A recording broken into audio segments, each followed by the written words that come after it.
DJ Devendra Malgam exclusive.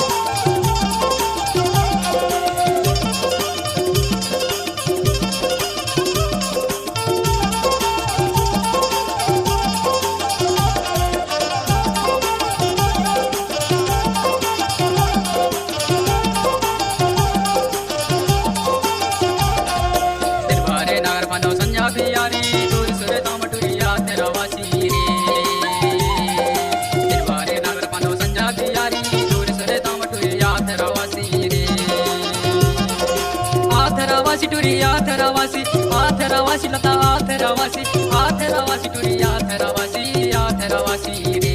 अरे ये सब क्या है?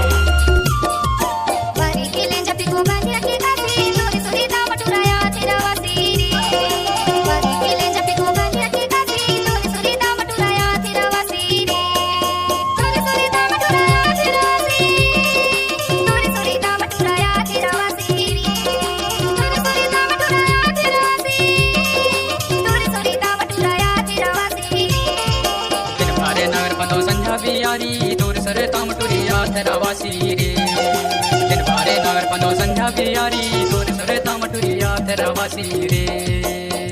I like you. DJ Devendra Malgam exclusive.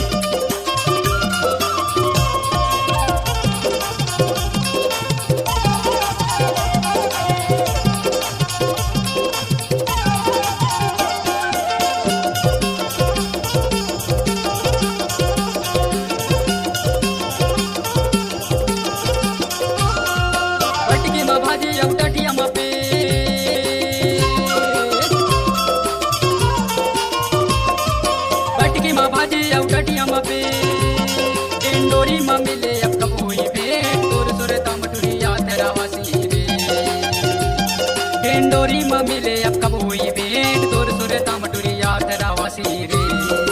दिन भारे नगर पनो संजा बियारी तोर सुरे तामटुरी आथरावासी रे। दिन भारे नगर पनो संजा बियारी तोर सुरे तामटुरी आथरावासी रे। डीजे देवेंद्र मलगाम टवल पानी खुला टोला वाले।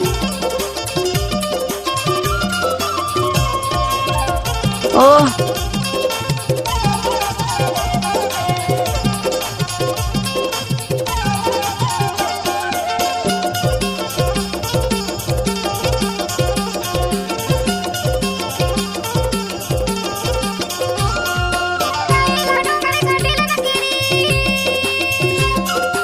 दादा रे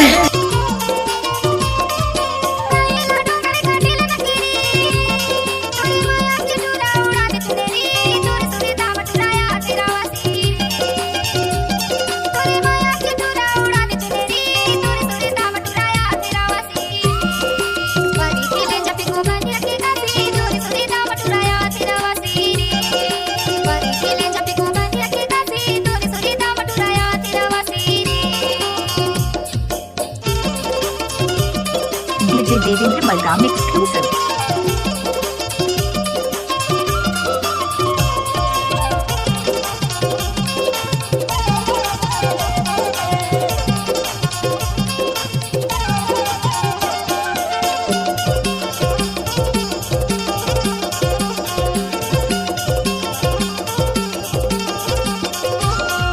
साजा सुखा गए सराय के बिना वो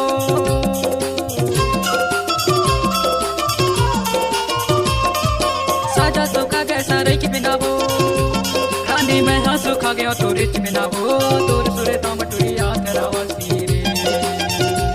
रानी में हाँ सुखा गया तो रिच बिना वो तोर सुरे तामटुरी आथरावासी रे। दिन भारे नगर पनो संजा बियारी तोर सुरे तामटुरी आथरावासी रे। दिन भारे नगर पनो संजा बियारी तोर सुरे तामटुरी आथरावासी रे। आथरावासी टुरी आथरावासी आथरावासी टुरी आथरावासी आथरावासी लता आथरावासी रे। दिन भारे नगर पनो संजा बियारी तोर सुरे तामटुरी आथरावासी रे। दिन भारे नगर पनो संजा बियारी तोर सुरे तामटुरी आथरावासी रे। तोर सुरे तामटुरी आथरावासी रे। तोर सुरे तामटुरी आथरावासी रे। तोर सुरे तामटुरी आथरावासी रे। तोर तामटुरिया